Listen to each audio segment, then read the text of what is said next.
नमस्कार प्रिय विद्यार्थियों, मैं दामोदर गुर्जर सरस्वती विद्या मंदिर उच्चतर माध्यमिक विद्यालय पचोर। आज हम पढ़ेंगे कक्षा 9वीं विषय सामाजिक विज्ञान के अंतर्गत अर्थशास्त्र वाला भाग, जिसके अध्याय 1 में पालमपुर गांव की कहानी है। यहाँ पर पालमपुर नाम के काल्पनिक गांव से ये बताने का प्रयास किया गया है कि गांव के लोग किस प्रकार से उत्पादन करते हैं, किन किन चीजों का उत्पादन करते हैं, उनकी जीविका का साधन क्या है और उनको क्या क्या परेशानी आती है, इसके बारे में इसमें वर्णन किया गया है। देखिए, सबसे पहली बात हम करते हैं उत्पादन की। तो उत्पादन क्यों किया जाता है? तो किसी भी वस्तु या सेवा का उत्पादन हमारी आवश्यकताओं की पूर्ति के लिए किया जाता है, और वस्तु और सेवा के उत्पादन के लिए 4 कारकों की आवश्यकता होती है। वो 4 कारक कौन से? पहला कारक है भूमि, जमीन जिस पर हम काम करते हैं, वन हो या खेती हो जहाँ पर फसलें उगाते हैं। दूसरा कारक है श्रम, उसमें काम करने वाले लोग। तीसरा कारक है भौतिक पूंजी, उत्पादन के लिए ये भी जरूरी। भौतिक पूंजी के अंतर्गत फैक्ट्री, मशीनें, औजार, ये सब आते हैं। चौथा अंतिम और महत्वपूर्ण कारक वो है मानव पूंजी। मानव पूंजी से हमारा तात्पर्य है कि किसी भी वस्तु का उत्पादन करने के लिए एक विशेष ज्ञान की आवश्यकता होती है, तो मनुष्य के इस उद्यम को, उसके इस ज्ञान को मानव पूंजी कहते हैं। अब हम आते हैं पालमपुर गांव पर। पालमपुर गांव में खेती। पालमपुर गांव के अधिकांश लोग अपना जीवन यापन करने के लिए खेती पर निर्भर है।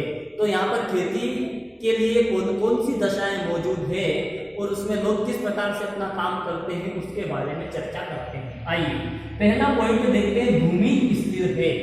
पालमपुर गांव में 1960 में जो जमीन थी, 2020 में भी वो की वही जमीन है। 1960 से पहले कुछ जमीन ऐसी थी जो कृषि योग्य नहीं थी, उसको भी कृषि योग्य बना दिया गया है। यानी कि अब आगे वो भूमि इस गांव में नहीं आ सकती। देखिए, भूमि प्राकृतिक संसाधन, हम इसको ज्यादा नहीं कर सकते ना कम कर सकते हैं। हाँ, कृषि योग्य भूमि को कम कर सकते हैं, उसको बंजर कर सकते हैं, लेकिन आप उसी भूमि को ज्यादा कर लेंगे, ये संभव नहीं है।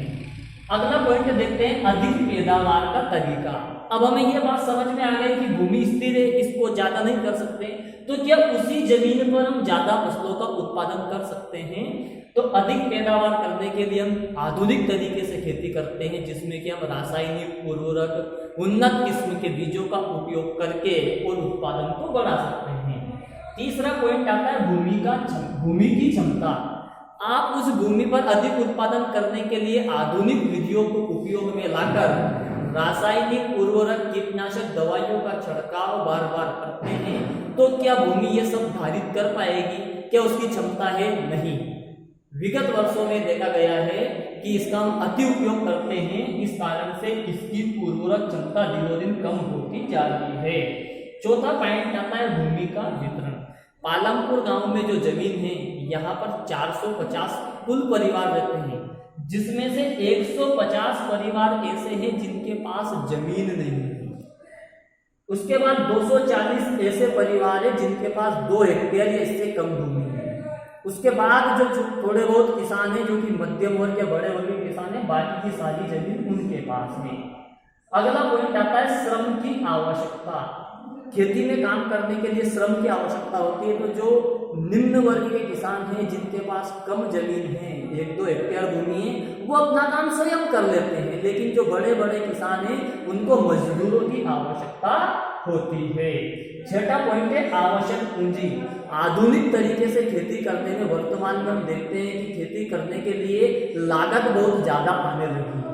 यानी कि खेती करने के लिए आपको पहले उसमें इन्वेस्टमेंट करना पड़ता है, पैसा लगाना पड़ता है, तो उसके लिए पूंजी की जरूरत पड़ती है। तो जो छोटा वर्ग का किसान है, जिसके पास जमीन कम है, उसके पास पूंजी की बहुत समस्या रहती है, तो वो क्या करता है? अपने ही गांव के बड़े किसी किसान, जिसके पास ज्यादा जमीन है, धन संपत्ति है, साहूकार से कर्ज लेता है, और ये लोग मनमाना ब्याज लगाते हैं, उसको कर्ज चुकाने में बहुत सारे कष्ट सहन करने पड़ते हैं। अंतिम पॉइंट है अधिशेष उत्पादों की बिक्री।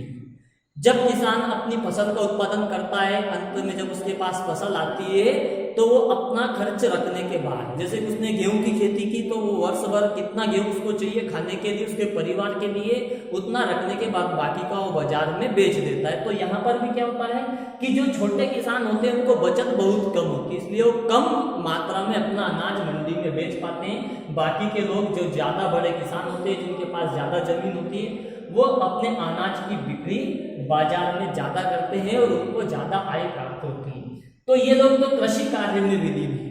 कुछ लोगों के पास जमीन है, कुछ लोगों के पास जमीन नहीं है, तो जिनके पास जमीन है उनके यहाँ पर वो क्या करते हैं, मजदूरी करके अपना जीवन यापन करते हैं। आगे हम पढ़ते हैं पालमपुर गांव की गैर कृषि क्रियाएं।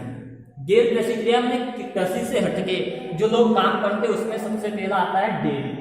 डेयरी उद्योग प्राचीन और गांवों में चलने वाला प्रचलित उद्योग है, क्योंकि यह कृषि के साथ चलने वाला उद्योग है। ये पूरक उद्योग है, क्योंकि खेती से जो हमें चारा प्राप्त होता है, भूसा है, गेहूं का है, सोयाबीन का, उसके माध्यम से हम जानवरों का पालन कर सकते हैं। तो गाँवों में डेयरी उद्योग चलता है, लोग दुग्ध का उत्पादन करके बाजार में बेच सकते हैं।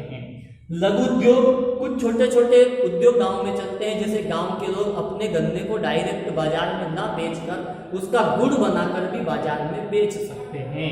तीसरा आता है दुकानदार। पालमपुर गांव में बड़े बड़े दुकानदार या व्यापारी नहीं हैं, यहाँ पर वो छोटे मोटे दुकानदार हैं जो बाजार से सामान लाते हैं और उसको थोड़ी सी बचत पर गांव के लोगों को बेचते हैं। इसमें जनरल स्टोर के सामान, किराने की दुकानें, तेल हो गया, शक्कर हो गई, और भी छोटी छोटी चीजें हैं जो रखते हैं।